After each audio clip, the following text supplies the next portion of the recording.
안녕하셨어요? 지혜로운 정약사입니다.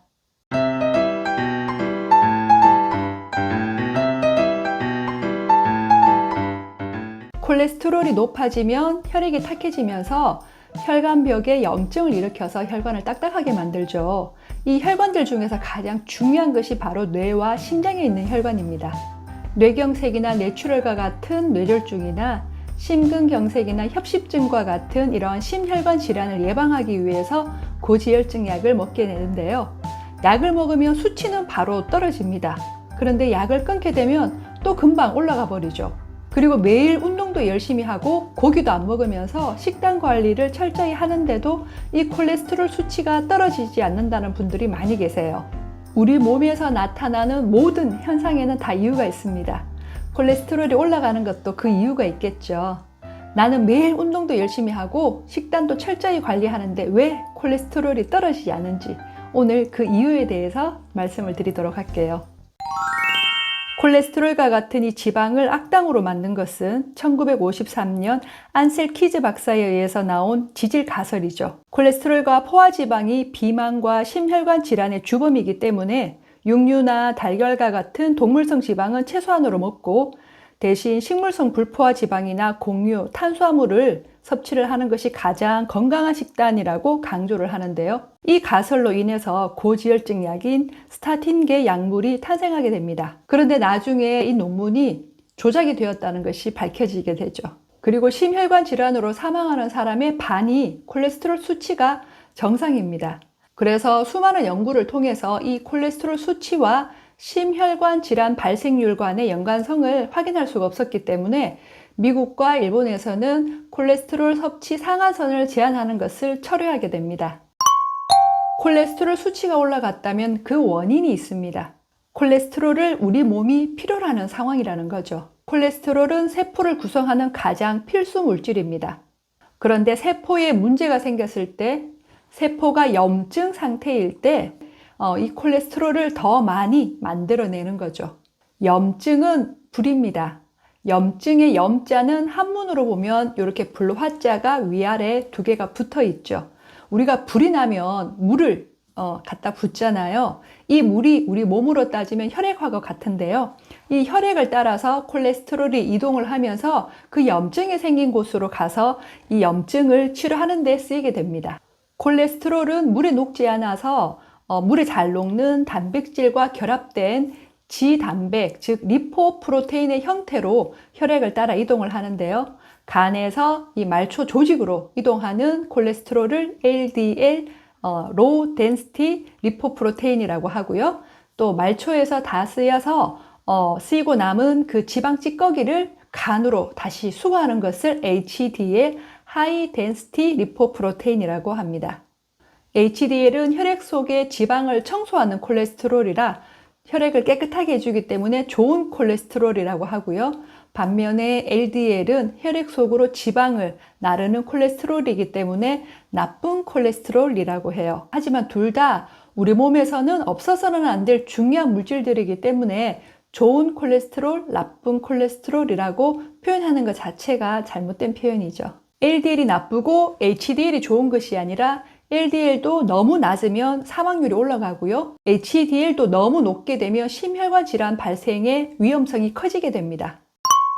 콜레스테롤은 LDL, HDL 외에도 VLDL 그리고 IDL과 같은 잔여 콜레스테롤도 있는데요. 이 잔여 콜레스테롤 그리고 중성지방이 심혈관 질환의 발생과 유의한 연관성이 확인이 되었고, 그리고 LDL도 종류가 여러 가지가 있는데요. 그 중에서 스몰 덴스 LDL은 콜레스테롤 양은 적고 중성지방의 함량은 높고 입자가 작아서 동맥벽을 잘 뚫고 들어가서 산화가 되어 동맥경화를 유발하기 때문에 요즘엔 LDL 수치보다 스몰 덴스 LDL 수치를 더 중요한 요인으로 보기도 합니다. 그리고 총 콜레스테롤과 HDL의 비율, 그리고 중성지방과 HDL의 비율이 이 심혈관 질환을 발생하는 데 더 유의미한 수치로 작용한다는 것이 여러 연구를 통해서 계속 밝혀지고 있어요. 그래서 예전의 가이드라인대로 총 콜레스테롤과 LDL 수치만 보고 이 스타틴을 처방하는 것은 무리가 있다는 주장들이 요즘 많이 제기가 되고 있습니다.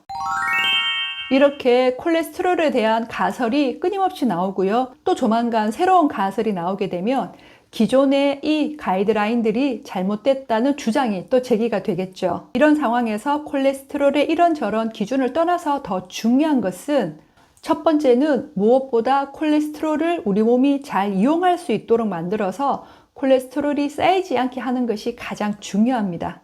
두 번째는 이 콜레스테롤이 산화가 되어서 혈관을 염증 상태로 만들어서 동맥경화를 일으키기 때문에 콜레스테롤이 산화되지 않게 만드는 것이 중요하겠죠. 고지혈증 관리에 있어서 중성지방 수치를 굉장히 중요하게 보는데요. 중성지방이 높을수록 염증이 잘 생기고 산화가 잘 됩니다.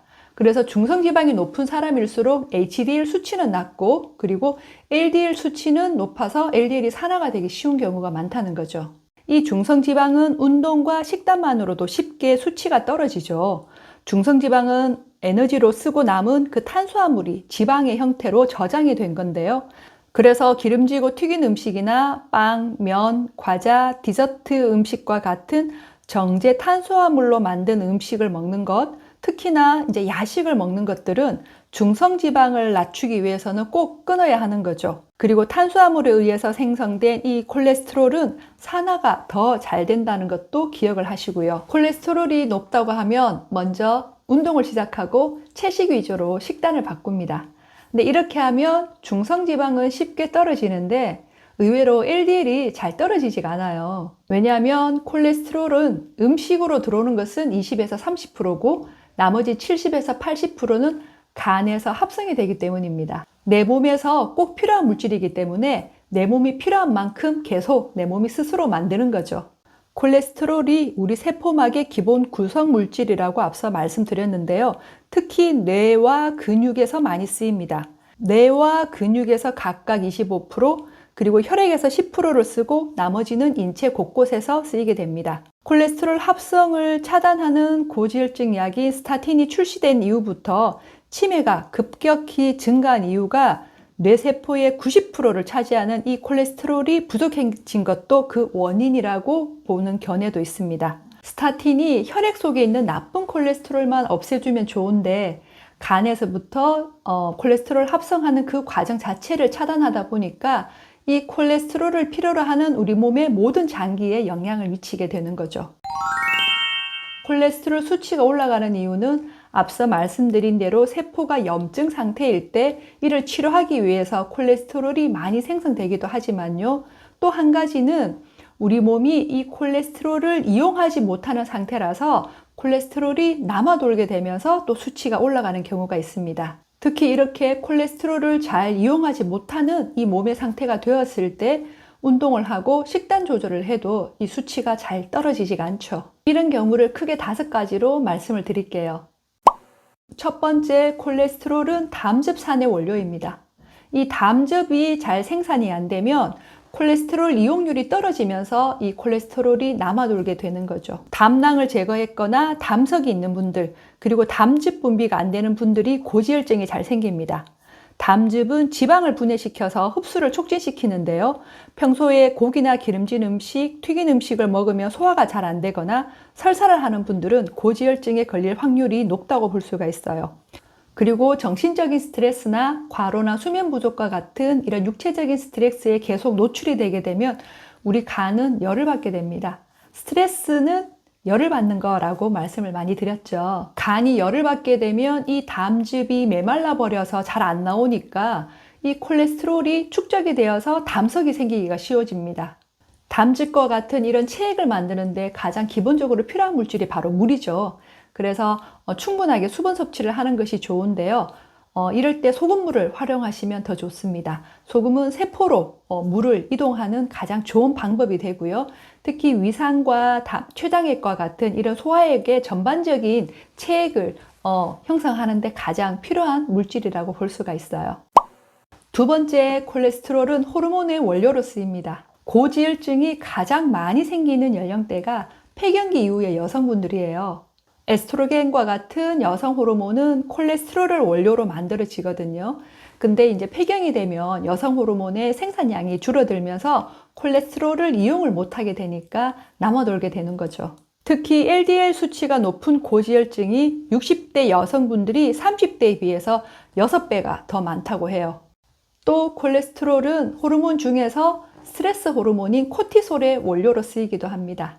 코티솔은 우리 몸이 스트레스를 이겨낼 수 있도록 하는 호르몬이죠. 코티솔은 부신에서 분비가 되는데요.